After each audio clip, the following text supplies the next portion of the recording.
2026 சட்டப்பேரவை தேர்தலுக்கான பிரச்சாரத்தை அதிமுக பொதுச் செயலாளர் எடப்பாடி பழனிசாமி தொடங்கினார்.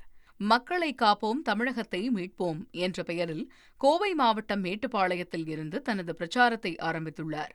முன்னதாக விவசாயிகள், நெசவாளர்கள் மற்றும் செங்கல் உற்பத்தியாளர்களுடன் எடப்பாடி பழனிசாமி கலந்துரையாடினார். அப்பொழுது பேசிய அவர், நானும் ஒரு விவசாயி என்பதால் உங்கள் மனம் குளிரும் அளவிற்கு திட்டங்களை செயல்படுத்துவேன் என நம்பிக்கை தெரிவித்தார்.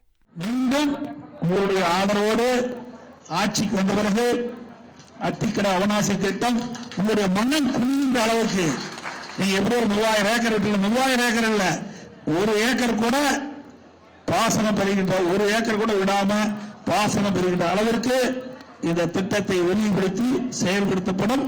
நான் கிட்டத்தட்ட நல்ல உயரமா அந்த உபரி நீர் வீணாகக்கூடாதுக்காக போட்டேன். அந்த எஸ்டிமேட் எல்லாம் குறைச்சி அதை குறைச்சி இப்ப அந்த தடுப்பணை கட்டிட்டு இருக்கிறாங்க. இருந்தாலும் நீங்க வைக்கின்ற கோரிக்கை நாங்கள் ஏற்கனவே தொடங்கப்பட்டது என்பதை மீண்டும் ஒருவரை தங்களுடைய கவனத்துக் கொண்டது. நானும் ஒரு விவசாயி, இன்றைக்கும் நான் விவசாயம் செஞ்சுட்டு இருக்கிறேன். எனக்கு பிரதான தொழில் விவசாயம், வேற எந்த தொழிலும் இல்லை. விவசாயி நீங்க என்ன நினைக்கும் அதை விட நிறைய இருக்குது. நானே நேரடியாக விவசாயம் இருக்கிறதுனால அதில் ரொம்ப ஈடுபாடு அதிகம். எதிர்காலத்தில் நீங்கள் நினைப்பதற்கு மேல விவசாயத்தை மேற்கொள்ளப்படும். உங்கள் தந்தி ஒன் தொலைக்காட்சியில் அண்ணாமலை தினமும் மதியம் 12 மணிக்கு காணத் தவறாதீர்கள்.